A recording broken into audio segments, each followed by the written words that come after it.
रत्नैकल्पितमासनं हिमजलैः स्नानं च दिव्याम्बरम् नानारत्नविभूषितं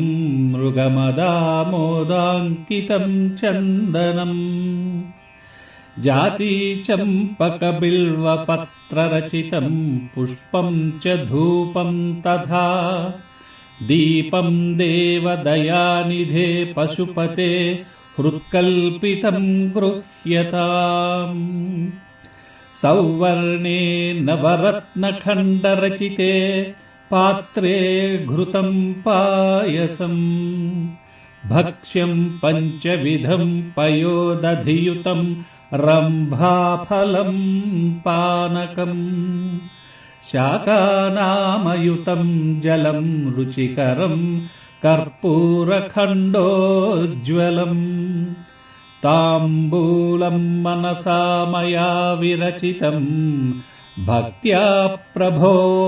स्वीकुरु छत्रं चामरयोर्युगं व्यजनकं चादर्शकं निर्मलम् वीणाभेरिमृदङ्गकाहलकला गीतं च नृत्यं तथा साष्टाङ्गं प्रणतिः स्तुतिर्बहुविधा ह्येतत्समस्तं मया सङ्कल्पेन समर्पितं तव विभो पूजां गृहाण प्रभो आत्मा त्वं गिरिजामतिः सहचराः प्राणाः शरीरं गृहम् पूजाते विषयोपभोगरचना निद्रा समाधिस्थितिः संचारः पदयोः प्रदक्षिणविधिः स्तोत्राणि सर्वा गिरो